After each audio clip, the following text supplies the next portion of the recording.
Alright, fellow gamers, what's happening? It's BC from A7 Video, and I want to talk briefly about this Microsoft Machinima jam session that's been blasted all over the internet for the last 2 days. So, I really don't want to take it in the direction of, oh my gosh, Microsoft is paying people for good reviews. I think that's a somewhat fair assessment depending on how you sum up the facts surrounding the story. So if you're not familiar with the story, basically Ars Technica had some leaked documents that basically showed that Microsoft had a deal with Machinima that would pay Machinima video creators extra money for video views with Xbox 360, or excuse me, Xbox One game footage in those videos. So, of course, the internet got a hold of that and said, okay, so now Xbox is going out and paying these networks to give them good reviews. And the reason why that was part of the discussion was the leaked document also alluded to the fact that you couldn't basically badmouth Microsoft or badmouth Machinima or badmouth the games. But in a lot of ways, when you look at how, I've been for the better part of a year been doing work with publishers to establish kind of this ecosystem where we can get access to use their footage on YouTube and monetize it and get permission and things of that nature. And when you deal with a lot of publishers, what you find is that many of them say, look, you can't do things in the videos that are disparaging to our company. That's not to say that you can't be critical of the material. What they're saying is you can't use this to make like an offensive work or to make something that is disparaging to the company. Not necessarily that you can't say anything bad, like, this part of the game doesn't work. You know what I mean? So with that, I don't want to take it as far as folks who automatically jump to the, oh my gosh, Microsoft is now paying people to give good reviews, because I don't think that's exactly the case. I think that's a little bit underhanded. I think stuff like that does happen. And I also don't want to single Microsoft out as if they are probably not the only company that's reached out to a network to say, hey, we want you to promote our stuff. And to the degree that you do, we'll give you X amount of dollars. I think there's probably many companies out there that do the same thing. But, then there was a part of the document where people interpreted it to say that you had to keep this deal confidential.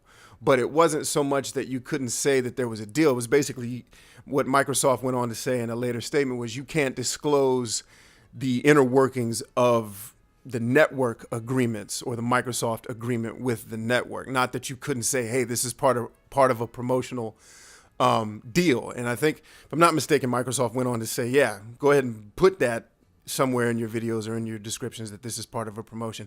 And it's over now. This isn't happening anymore. They did it from, I think, mid-January to mid-February.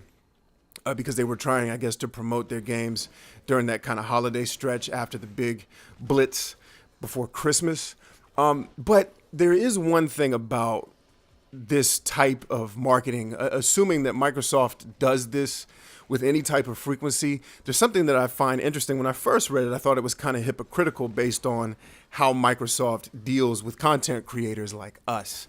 And I'll read you a piece, and I'll have links to all of this information in the video description. But what I find interesting is that Microsoft's policy on monetizing any work that you do using their footage, meaning not videos necessarily from Xbox One games, but videos from games that are owned by Microsoft. So your Halos or your Forza type games, they actually prohibit content creators from monetizing that work. If you made a Forza review, theoretically, based on Microsoft's policy, at least what's still current on their website as of today that I'm looking at, you couldn't monetize that. And this is what the rules say specifically.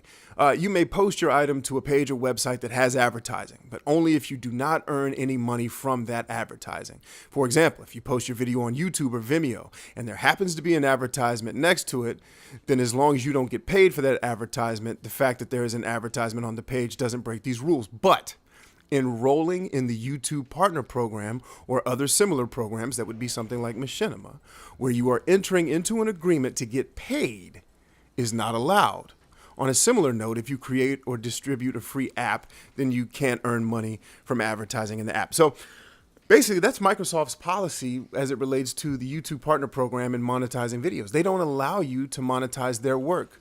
And I've called them out before for having this policy. They didn't used to have it in years past. This is a more recent addition to their terms of service. And I think someone pointed out in one of the videos I did before that it's probably because they don't want one of their competitors making money off of their work, that being Google, which owns YouTube. And I think that makes a little bit of sense. I don't know if that's true. Microsoft's never commented on it. But I wonder if Microsoft does these deals regularly, how do they handle if someone promotes a video? Like, let's say they did this for the 360 during the Halo 4 release, and they paid Machinima. I don't know if it happened, but let's just say hypothetically. Hypothetically speaking, I wouldn't be able to use any Halo 4 footage because Microsoft won't allow it. So how am I going to get this extra money in the deal? Like, was there a stipulation in the document that says, hey, we want you to promote Xbox One games, but not any of the games that are owned by Microsoft? And to take it a step further, why would you not want people to promote your work? Like, why would you not want that to be part of the deal? Maybe that's a conflict of interest. I don't know how that would work legally. But if everything is kosher on the legal side of the house, why would Microsoft still keep what I think is an archaic policy in place? And I really want to use this video to encourage them to change that policy. Not that anybody of any import at Microsoft is going to see this, but I also hope that you guys would share it, but also chime in with your thoughts. I found it interesting. Obviously, I didn't jump to the conclusion of, oh, they're paying for good reviews, because frankly, the onus is on us. The people that consume the videos, the onus is on us to interpret them and to take them for what they're worth, and to basically make sure on our end that we're watching videos that are delivering content that's real and that's legitimate, and not, basically a paid advertisement. And I think that part of the onus is on us to be able to discern that. And anyway, that's my thoughts on it. I'd like to hear y'all's thoughts. Feel free to chime in the comments. As always, it's BC from A7 Videos signing off. Allow me to tell all of you peace and Godspeed.